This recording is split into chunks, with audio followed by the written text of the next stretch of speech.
Hello, ಎಲ್ರಿಗೂ ನಮಸ್ಕಾರ. ಎಲ್ಲರೂ ಹೇಗಿದ್ದೀರಾ? ಪ್ರತಿಯೊಬ್ಬರು ಚೆನ್ನಾಗಿರಬೇಕು. ನಾನು ಚೆನ್ನಾಗಿದ್ದೀನಿ. ಇವತ್ತು ನನ್ನದೇ ಕ್ರಮದಲ್ಲಿ ಒಂದು ಟೊಮೆಟೊ ಕುಷ್ಕ ರೈಸ್ ಮಾಡೋದು ತೋರಿಸ್ತಾ ಇದ್ದೀನಿ. ಬೇಳೆ ತೊಗೊಂಡಿದ್ದೀನಿ 4 ಥರ: ತೊಗರಿಬೇಳೆ, ಕಡಲೆಬೇಳೆ, ಮಸೂರ್ ದಾಲ್ ಮತ್ತು ಹೆಸರುಬೇಳೆ. ಫಸ್ಟು 2 ಸರ್ತಿ ಚೆನ್ನಾಗಿ ತೊಳೆದು ಅದನ್ನು ನೀರು ಹಾಕಿ ಬೇಯಕ್ಕಿಡಬೇಕು. ತೊಳೆದಾಗಿದೆ. ಇವಾಗ ಸ್ವಲ್ಪ ನೀರು ಹಾಕಿ, ಬೇಳೆ ಮುಳುಗುವಷ್ಟು ನೀರು ಹಾಕಿ ಆಮೇಲೆ ಬೇಯಲಿಕ್ಕೆ ಇಡೋಣ. ಫಸ್ಟು ಅದು ಬೇಯ್ತಾ ಇರಲಿ. ಟೊಮೆಟೊ ಕುಷ್ಕ ರೈಸಿಗೆ ಒಂದು ಕರಿ ಬೇಕಲ್ವ, ಅದಕ್ಕೆ ದಾಲ್ ತಡ್ಕ ಮಾಡೋಣ ಅಂತ 4 ಥರ ಬೇಳೆ ಹಾಕಿರೋದು. ಸ್ವಲ್ಪ ಅರಿಶಿನ ಪುಡಿನೂ ಸೇರಿಸಿದ್ದೀನಿ. ಇವಾಗ ಮುಚ್ಚಿಡೋಣ. 2 ಅಥವಾ 3 ವಿಷಲ್ ಬಂದರೆ ಸಾಕು. ನೆಕ್ಸ್ಟ್ ಅಕ್ಕಿ ಎಲ್ಲ ತೊಳ್ಕೊಂಡು ಬಸಿ ಹಾಕಬೇಕು.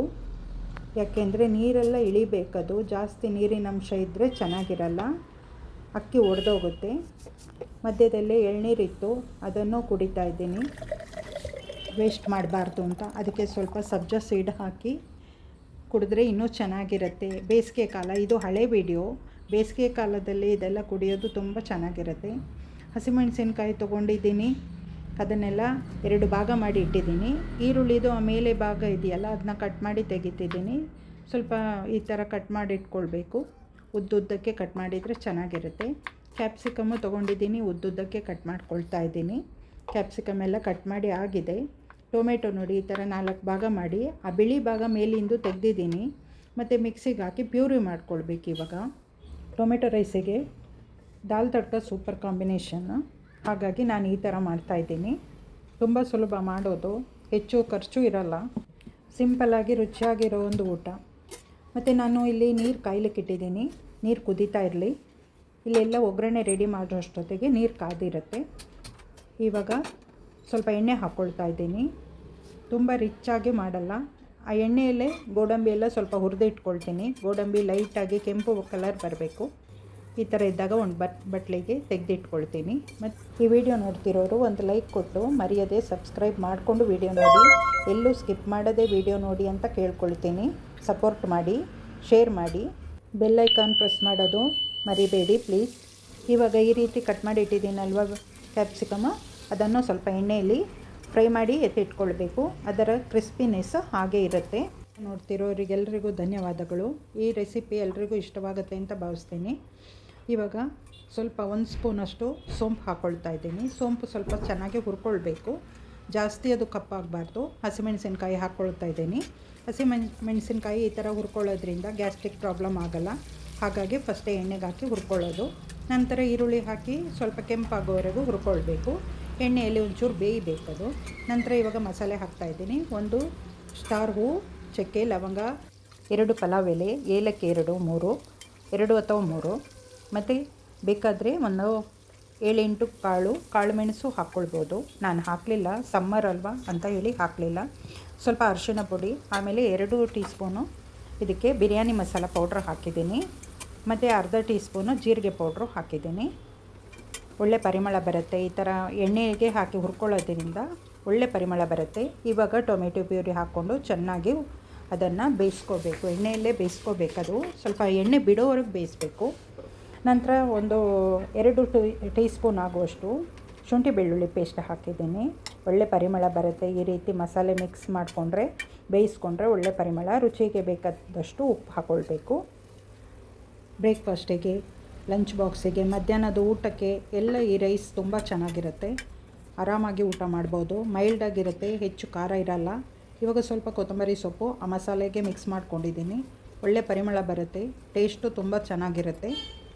ಇವಾಗ ಸ್ವಲ್ಪ ಒಣಗಿದೆ ಅಕ್ಕಿ, ಅದನ್ನು ಹಾಕ್ಕೊಂಡು ಲೈಟಾಗಿ ಹುರ್ಕೊಳ್ಬೇಕು. ಇದನ್ನು ನಿಧಾನವಾಗಿ ಅಕ್ಕಿ ಹುರಿಬೇಕು. ಅನ್ನ ಉದುರಾಗಿರುತ್ತೆ. ಬಿಸಿನೀರು ಫಸ್ಟೇ ಕಾಯ್ಲಿಕ್ಕೆ ಇಟ್ಟಿದ್ದೆ, ಅದನ್ನು ಇವಾಗ ಅಕ್ಕಿಗೆ ಹಾಕಿ ನೀರು ಚೆನ್ನಾಗಿ ಕುದೀತಾ ಇರಬೇಕು. ಚೆನ್ನಾಗಿ ಕುದೀತಾ ಇರೋ ನೀರನ್ನೇ ಅಕ್ಕಿಗೆ ಹಾಕಬೇಕು. ಇಲ್ಲಾಂದರೆ ಅನ್ನ ಹಾಳಾಗುತ್ತೆ, ಚೆನ್ನಾಗಿ ಬರಲ್ಲ. ಎಷ್ಟು ಬೇಕೋ ಅಷ್ಟು ನೀರು ನಾನು ಅಂದಾಜು ಮೇಲೆ ಇಟ್ಟಿದ್ದೀನಿ. 1 ಲೋಟ ಅಕ್ಕಿಗೆ 2 ಅಥವಾ 2.25 ಲೋಟ ನೀರಾದರೆ ಆಯಿತು. ಇವಾಗ ಚೆನ್ನಾಗಿ ಮಿಕ್ಸ್ ಮಾಡಿಕೊಂಡು ಮುಚ್ಚಿಡೋಣ. ನೀರು ಹಾಕಿದ ಮೇಲೆ ಒಂದು ಸರಿ ಮಿಕ್ಸ್ ಮಾಡ್ಕೊಳ್ಳೋದು ಚೆನ್ನಾಗಿರುತ್ತೆ. ಮಧ್ಯೆ ಒಂದು ಸರಿ ಈ ಥರ ಕೈ ಆಡಿಸ್ಕೋಬೇಕು. ಸ್ವಲ್ಪ ಲೋ ಫ್ಲೇಮಲ್ಲಿ, ಮೀಡಿಯಮ್ ಫ್ಲೇಮಲ್ಲಿ ಇಟ್ಟು ಬೇಯಿಸ್ಕೋಬೇಕು. 3/4 ಅಂಶದಷ್ಟು ಬೆಂದಿದೆ ನೋಡಿ. ಎಷ್ಟು ಚೆನ್ನಾಗಿದೆ ಕಲರ್. ಟೊಮೆಟೊ ಪ್ಯೂರಿ ಹಾಕಿರೋದ್ರಿಂದ ಕಲರ್ ಚೆನ್ನಾಗಿ ಬಂದಿದೆ. ಎಲ್ಲ ಪ್ಲೈನಾಗಿ ಮಾಡ್ತಾರೆ. ನಾನು ಟೊಮೆಟೊ ಪ್ಯೂರಿ ಹಾಕಿ ಮಾಡಿದ್ದೀನಿ. ತುಂಬ ಟೇಸ್ಟಿಯಾಗಿರುತ್ತೆ. ಒಬ್ಬೊಬ್ಬರು ಒಂದೊಂದು ಕ್ರಮದಲ್ಲಿ ಅಡುಗೆ ಮಾಡ್ತಾರೆ. ನಾನು ನನ್ನ ಕ್ರಮದಲ್ಲಿ ಅಡುಗೆ ಮಾಡ್ತೀನಿ. ಎಷ್ಟಂದರೂ ಅಡುಗೆನ ಒಂದು ಸಾಗರ ಅಂತಲೇ ಹೇಳ್ಬೋದು. ಇವಾಗ ಇದ್ವಲ್ಲ ಕ್ಯಾಪ್ಸಿಕಮ್, ಗೋಡಂಬಿ, ಕೊತ್ತಂಬರಿ ಸೊಪ್ಪು ಎಲ್ಲ ಹಾಕಿ ಒಂದು ಸರಿ ಚೆನ್ನಾಗಿ ಮಿಕ್ಸ್ ಮಾಡಿಕೊಳ್ಬೇಕು. ನಾನು ಯಾವಾಗಲೂ ಕ್ಯಾಪ್ಸಿಕಮನ್ನು ಈ ರೀತಿಯೇ ಹಾಕೋದು. ಫಸ್ಟಿಗೆ ಹಾಕಿದರೆ ಅದು ಮೆತ್ತಗಾಗೋಗುತ್ತೆ ಅಂತ ಫಸ್ಟಿಗೆ ಹಾಕಲ್ಲ ನಾನು, ಲಾಸ್ಟಿಗೆ ಈ ಥರ ಹಾಕ್ಕೊಳ್ಳೋದು. ರೈಸ್ ಚೆನ್ನಾಗಿ ಉದುರಾಗಿದೆ. ಎಷ್ಟೋ ಥರದ ರೈಸ್ ಬಾತ್ಗಳಿದೆ. ಇದರಲ್ಲಿ ನಾನು ಒಂದು ಈ ರೀತಿಯ ಕ್ರಮದಲ್ಲಿ ಮಾಡಿದ್ದೀನಿ. ಇವಾಗ ದಾಲ್ ತಡ್ಕ ಮಾಡ್ಕೊಳ್ಬೇಕು. ಇದಕ್ಕೆ ಸೂಪರ್ ಕಾಂಬಿನೇಷನ್ ದಾಲ್ ತಡ್ಕ. ಇವಾಗ ಸ್ವಲ್ಪ ಎಣ್ಣೆ ಹಾಕಿ, ಸ್ವಲ್ಪ ಎಣ್ಣೆ ಮುಂದಿರಬೇಕು. ನಾನು ಹೆಚ್ಚೇನು ಎಣ್ಣೆ ಹಾಕಲಿಲ್ಲ. ಇವಾಗ ಈ ಥರ ಕಾಳುಮೆಣಸು, ಒಂದು ಪಲಾವ್ ಎಲೆ, ಸ್ಟಾರ್ ಹೂವು ಹಾಕಿದ್ದೀನಿ. ಕೊತ್ತಂಬರಿ ಸೊಪ್ಪು ಸ್ವಲ್ಪ ಹಾಕಿಬಿಟ್ಟು ಸ್ವಲ್ಪ ಫ್ರೈ ಮಾಡಿಕೊಂಡು ಆನಂತರ ದಾಲ್ ಹಾಕಬೇಕು. ಬೇಯಿಸಿರ್ತೀವಲ್ವ ಬೇಳೆ, ಅದಕ್ಕೆ ಉಪ್ಪು ಸೇರಿಸ್ಕೊಳ್ಳೋಣ. ಈ ಕಡೆ ರೈಸ್ ನೋಡಿ ಚೆನ್ನಾಗಿ ಬೆಂದು ಸೂಪರಾಗಿ ಇದೆ ನೋಡಿ. ನೋಡಲಿಕ್ಕೂ ಚೆನ್ನಾಗಿದೆ, ಪರಿಮಳನೂ ಅಷ್ಟು ಚೆನ್ನಾಗಿ ಬರ್ತಾಯಿದೆ ನೋಡಿ, ಎಷ್ಟು ಚೆನ್ನಾಗಿದೆ. ಮುಚ್ಚಿಡೋಣ, ಬಿಸಿಯಾಗಿರಲಿ.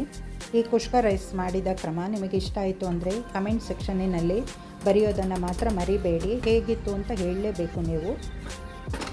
ತುಂಬ ಸಿಂಪಲ್ಲಾದ ರೆಸಿಪಿ, ಖರ್ಚು ಕಡಿಮೆ, ಅದ್ಭುತ ರುಚಿ, ಸೂಪರಾಗಿರುತ್ತೆ. ಇವಾಗ ದಾಲ್ ತಡ್ಕಕ್ಕೆ ಒಂದು ಒಗ್ಗರಣೆ ಹಾಕ್ಕೊಳ್ಳೋಣ. ಜೀರಿಗೆ 1 ಟೀ ಸ್ಪೂನ್ ಹಾಕಿದ್ದೀನಿ. ಜೀರಿಗೆ ಚೆನ್ನಾಗಿರುತ್ತೆ. ಸ್ವಲ್ಪ ಸೋಂಪು ಸೇರಿಸ್ಕೊಂಡಿದ್ದೀನಿ, ಪರಿಮಳ ಚೆನ್ನಾಗಿರುತ್ತೆ. ಸ್ವಲ್ಪ ಇಂಗು ಹಾಕ್ಕೊಳ್ಬೇಕು. ಇಂಗು ಹಾಕೋದ್ರಿಂದ ಗ್ಯಾಸ್ ಆಗಲ್ಲ. ಸ್ವಲ್ಪ ಈರುಳ್ಳಿ ಸ್ವಲ್ಪ ದೊಡ್ಡದಾಗಿ ಹೆಚ್ಚಿಟ್ಟಿದ್ದೀನಿ. ಎಣ್ಣೆಯಲ್ಲಿ ಎಲ್ಲ ಚೆನ್ನಾಗಿ ಹುರ್ಕೊಳ್ಳೋಣ. ಚೆನ್ನಾಗಿ ಹುರಿದಾದ್ಮೇಲೆ ಇದಕ್ಕೆ ಪುಡಿಗಳನ್ನು ಹಾಕ್ಕೊಳ್ಬೇಕು. ಏನೂ ಇಲ್ಲ, ತುಂಬ ಸಿಂಪಲ್ ಇದಕ್ಕೆ ಪುಡಿಗಳು ಹಾಕೋದು. ಖಾರಕ್ಕೆ ಬೇಕಾದಷ್ಟು ಖಾರದ ಪುಡಿ, 4 ಒಣಮೆಣಸು ಹಾಕಿದ್ದೀನಿ. 3 ಅಥವಾ 4 ಹಾಕ್ಕೊಳ್ಬೋದು. ಧನಿಯಾ ಪುಡಿ 1.5 ಟೀ ಸ್ಪೂನ್ ಹಾಕಿದ್ದೀನಿ. ಸ್ವಲ್ಪ ಗರಂ ಮಸಾಲ ಪುಡಿ ಹಾಕಿದ್ದೀನಿ. ಎಣ್ಣೆಯಲ್ಲಿ ಈ ರೀತಿ ಹುರ್ಕೊಳ್ಳೋದ್ರಿಂದ ತುಂಬ ಚೆನ್ನಾಗಿರುತ್ತೆ ಟೇಸ್ಟು, ಮತ್ತು ಹಸಿ ವಾಸನೆಯೂ ಹೋಗಿರುತ್ತೆ. ಇವಾಗ ಟೊಮೆಟೊ 3 ಕಟ್ ಮಾಡಿ ಇಟ್ಟಿದ್ದನ್ನು ಈ ಎಣ್ಣೆಗೆ ಹಾಕ್ಕೊಂಡು ಚೆನ್ನಾಗಿ ಹುರ್ಕೊಳ್ಬೇಕು. ಕೊತ್ತಂಬರಿ ಸೊಪ್ಪು ಆ್ಯಡ್ ಮಾಡಿದ್ದೀನಿ.